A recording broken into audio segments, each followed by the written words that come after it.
Voici que nous cheminons à travers ce temps de l'Avent. Voici que nous cheminons sur cette route qui nous mènera à Noël.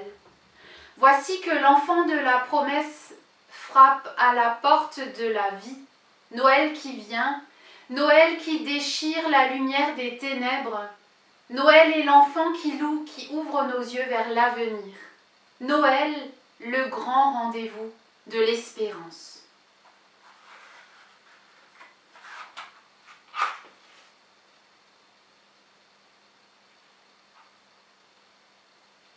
Louons Dieu avec le psaume 148. Chantez la louange du Seigneur du haut du ciel, chantez pour lui dans les hauteurs.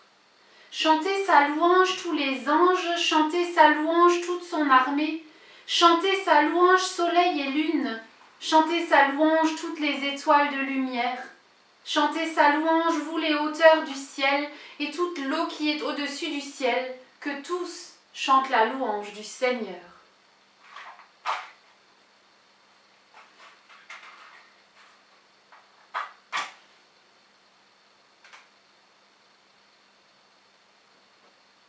Le psaume 27 nous dit « Le Seigneur est ma lumière, et il me sauve, je n'ai peur de personne. »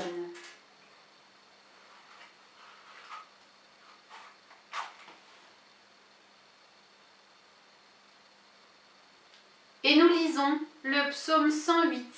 « Mon cœur a confiance, ô Dieu, je vais chanter, je vais jouer de tout mon cœur. Réveillez-vous, harpe et cithare, je dois réveiller la lumière du matin. » Je vous invite à la prière. Ô Dieu, toi qui es notre Père, tu es présent au milieu de nous, mais nous attendons ta venue. Tu es le vivant dans notre vie, mais nous préparons ta naissance. Tu es le Seigneur du ciel et de la terre, mais nous attendons la venue de ton règne. Donne-nous de t'accueillir et de t'attendre, de te chercher et de te comprendre, de te prier et de t'entendre. Amen. Écoutons dans le livre d'Ésaïe la parole du Seigneur, au chapitre 40. Réconfortez mon peuple, oui, réconfortez-le, dit votre Dieu, et parlez au cœur de Jérusalem. Annoncez-lui que son temps de corvée est accompli, que son péché est expié, qu'elle a reçu de l'Éternel 2 fois le prix de son péché. On entend une voix qui crie dans le désert. Dégagez un chemin pour l'Éternel, nivelez dans la steppe une route pour notre Dieu. Toute vallée sera relevée, toute montagne sera abaissée, ainsi que toutes les collines. Les lieux accidentés se changeront en plaines, les rochers escarpés deviendront des vallées. Alors la gloire de l'Éternel sera manifestée et tous les hommes la verront. L'Éternel l'a promis. Une voix interpelle « Va !» proclame un message.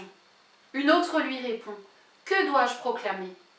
Que tout homme est pareil à l'herbe, et toute gloire humaine comme la fleur des champs, car l'herbe se dessèche et la fleur se flétrit quand le souffle de l'Éternel passe dessus.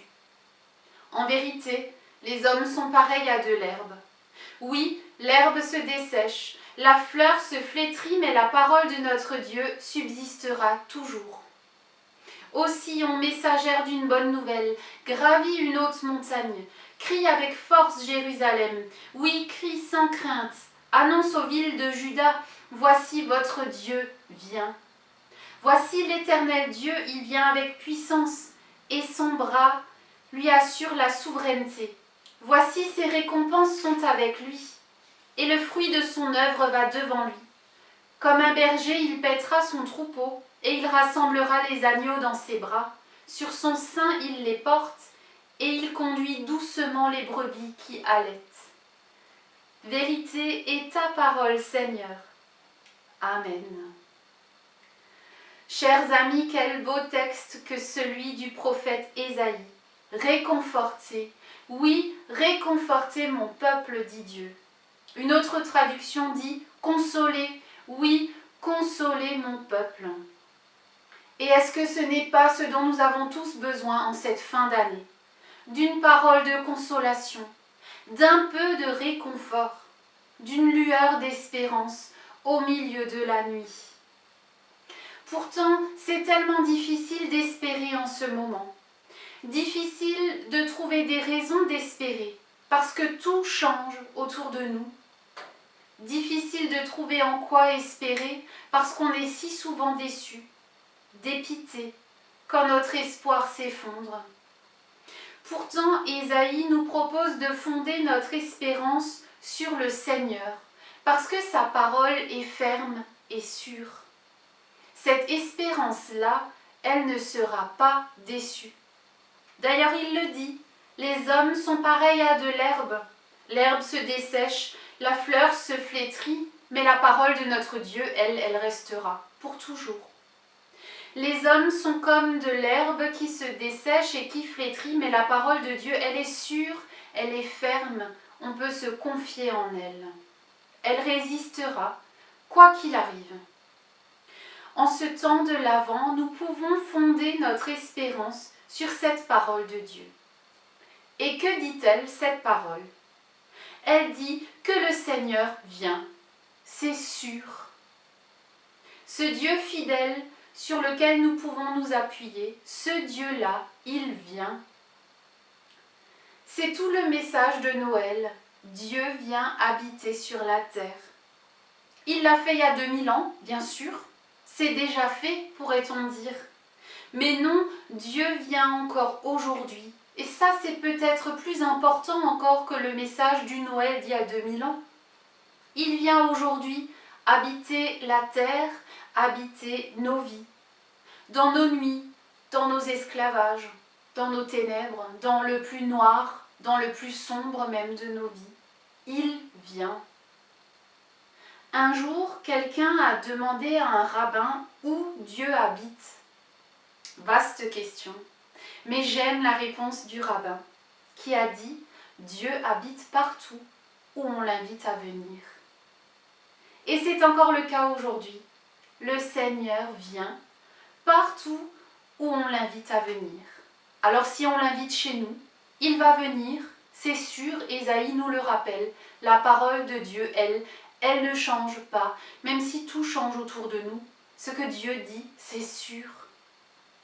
Il vient comme un berger, c'est l'image qu'Ésaïe nous propose. Comme un berger qui prend soin de son troupeau et qui rassemble les agneaux dans ses bras. Mais un berger, c'est aussi celui qui défend son troupeau, parfois même au péril de sa vie, et ça on l'oublie parfois. On oublie que dans la Bible, le berger, ce n'est pas cette image un peu kitsch qu'on peut en avoir. Le berger, c'est celui qui prend soin de ses brebis, mais aussi qui les défend contre les bêtes sauvages, contre les dangers. Celui qui se tient jour et nuit auprès de ses animaux pour les protéger. Celui qui soigne les blessés, qui porte les plus faibles. C'est tout cela que le Seigneur veut faire pour nous en ce temps de l'Avent. Que le berger, le Seigneur, le Messie viennent aussi chez nous, et il le fera si nous l'invitons. Amen. J'aimerais vous laisser pour terminer ce beau texte de Jean Humenry. Il y a toujours une étoile dans ton ciel. Si tu sais regarder, si tu veux regarder, même au plus profond de la nuit quand tout semble perdu, quand tu te crois abandonné, lève les yeux, regarde et avance. Il y a toujours une étoile dans ton ciel. Allez, rien n'est jamais fini. Tu peux tout recommencer si tu veux. Les possibles sont à portée de main et de cœur. Si tu sais garder l'espérance, lève les yeux, regarde et avance. Il y a toujours une étoile dans ton ciel. Bien sûr, de temps en temps, la nuit l'emporte. Mais tu le sais, ce n'est que pour un temps. Rien ne peut résister à la lumière à naître. Tu verras, elle embrasera la nuit de lumière. Lève les yeux, regarde et avance. Il y a toujours une étoile dans ton ciel, comme une invitation à te lever pour partir, comme un signe qui ne se lasse jamais. Allons, redresse-toi, tu n'es pas seul. Regarde, il est là, celui que tu attendais. Oui, il y aura toujours une étoile dans ton ciel. Je vous invite à la prière. Seigneur Jésus, tu es celui qui vient, et nous te prions de venir aussi chez nous, dans nos maisons, dans nos vies, dans nos familles. Viens nous bénir, fortifier notre espérance, renouveler notre confiance. Seigneur Jésus, tu es celui qui vient, et nous te prions de venir aussi chez nous, dans notre pays. Viens transformer nos cœurs et nos yeux, pour que nous puissions voir l'autre comme un frère, et non pas comme un ennemi. Seigneur Jésus, tu es celui qui vient, et nous te prions de venir aussi chez nous, dans notre monde en souffrance.